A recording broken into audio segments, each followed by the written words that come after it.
Hormuz straight फिर बंद हो गया है। ईरान ने एक जहाज पर हमला किया, बिना इजाजत वाले रास्ते के इस्तेमाल का दावा किया गया है। नमस्कार, मैं हूं आपके साथ ममता तिवारी और आप देख रहे हैं न्यूज़ 18 का डिजिटल प्लेटफॉर्म। ईरान के Islamic revolutionary guard corps IRGC की नेवी ने आज रविवार सुबह कहा है कि उसने हॉर्मुज़ स्ट्रेट को अगले आदेश तक अस्थायी रूप से बंद कर दिया। यह कदम एक ऐसे जहाज पर चेतावनी के तौर पर गोलीबारी करने के बाद उठाया गया है जिसके बारे में IRGC का कहना था कि वो बिना मंजूरी वाले रास्ते से गुजरने की कोशिश कर रहा था। Islamic Republic of Iran broadcasting IRIB की रिपोर्ट के मुताबिक इस घोषणा में कहा गया है कि IRGC नेवी किसी भी जहाज को इस रणनीतिक जलमार्ग से गुजरने की इजाजत तब तक नहीं देगी जब तक कि इलाके में अमेरिकी दखलंदाजी बंद नहीं हो जाती है। ईरान ने कहा है कि वो हॉर्मुज़ स्ट्रेट को एक बार फिर बंद मानता है। ये बात तब कही गई है जब इस अहम समुद्री रास्ते पर बिना इजाजत वाले रास्ते से गुजर रहे एक जहाज पर चेतावनी के तौर पर गोली चलाई गई। इससे अमेरिका के साथ पहले से ही कमजोर युद्ध विराम समझौते पर और खतरा मंडराने लगा है। व्हाइट हाउस और अमेरिकी सेना के अधिकारियों ने इस बंदी पर तुरंत कोई टिप्पणी नहीं की और न ही ये बताया कि क्या अमेरिका की ओर से कोई जवाबी कार्रवाई हो सकती है। ये घोषणा ईरान और ओमान के विदेश मंत्रियों की शनिवार को ही बैठक के बाद की गई है। इस बैठक में दोनों देशों के बीच मौजूद स्ट्रेट पर चर्चा हुई है। ये बैठक जहाजों पर ईरानी हमलों और अमेरिका की जवाबी कार्रवाई के कुछ दिनों बाद हुई, जिसने युद्ध खत्म करने के अंतरिम समझौते को झटका दिया था।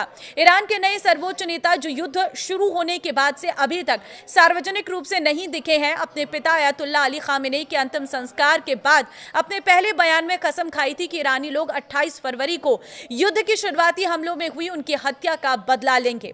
सरकारी टेलीविजन पर जारी एक बयान में सर्वोच्च नेता मोजतबा खामेनेई कहा है कि ऐसा बदला लेना हमारी देश की इच्छा है और इसे निश्चित रूप से पूरा किया जाना चाहिए। यह बयान अमेरिकी राष्ट्रपति डोनाल्ड ट्रंप द्वारा और मिसाइलें हमले करने की धमकी देने के कुछ घंटों बाद आया है।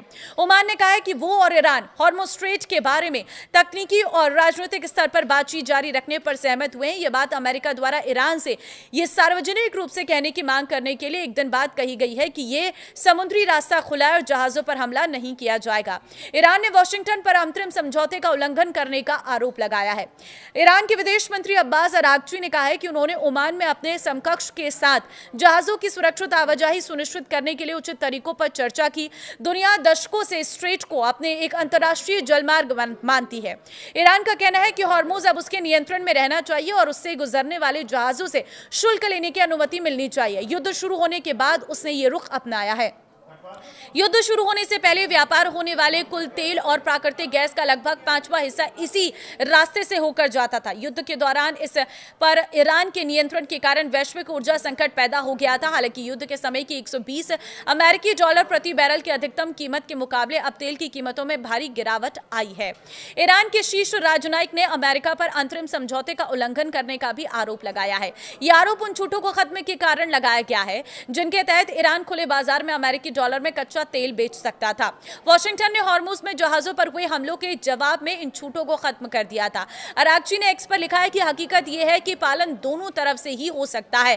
ट्रंप का कहना है कि उन्होंने अपनी जान लेने की धमकियों का जवाब दिया है। ट्रंप ने रात में सोशल मीडिया पर लिखा कि हजारों मिसाइलें तैयार हैं और ईरान पर निशाना साधे हुए हैं। अगर ईरानी सरकार अपनी धमकी पर अमल करती है तो तुरंत और भी हजारों मिसाइलें दागी जाएंगी। उन्होंने यह भी कहा है कि वो अपनी हत्या करने या हत्या की कोशिश करने की धमकियों का जवाब दे रहे थे। खामेनेई के अंतिम संस्कार के दौरान शोक मनाने वालों ने ऐसे पोस्टर या बैनर दिखाए जिसमें ट्रंप और इजराइल के प्रधानमंत्री बेंजामिन नेतन्याहू को मारने की मांग की गई थी। ट्रंप ने युद्ध विराम खत्म होने की घोषणा की है, लेकिन कहा है कि अमेरिका बातचीत जारी रखेगा। ईरान के साथ मौजूदा स्थिति के बारे में शुक्रवार को नाम न बताने की शर्त पर बताते हुए कि अमेरिकी अधिकारी ने कहा है कि हाल के दिनों में हमले किए फिर से शुरू हुए हैं क्योंकि ईरानी कट्टरपंथियों के एक बागी गुट ने युद्ध विराम को नाकाम करने की कोशिश की थी। ईरान ने जोर देकर कहा है कि नए सर्वोच्च नेता के नेतृत्व में उसका धार्मिक शासन एकजुट है।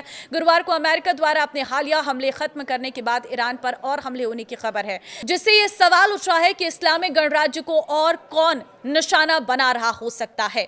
तो आपकी क्या राय है, कमेंट में जरूर बताएं। इस वीडियो को शेयर कर दीजिए ताकि सभी को इन स्थितियों के बारे में पता चल सके। नमस्कार।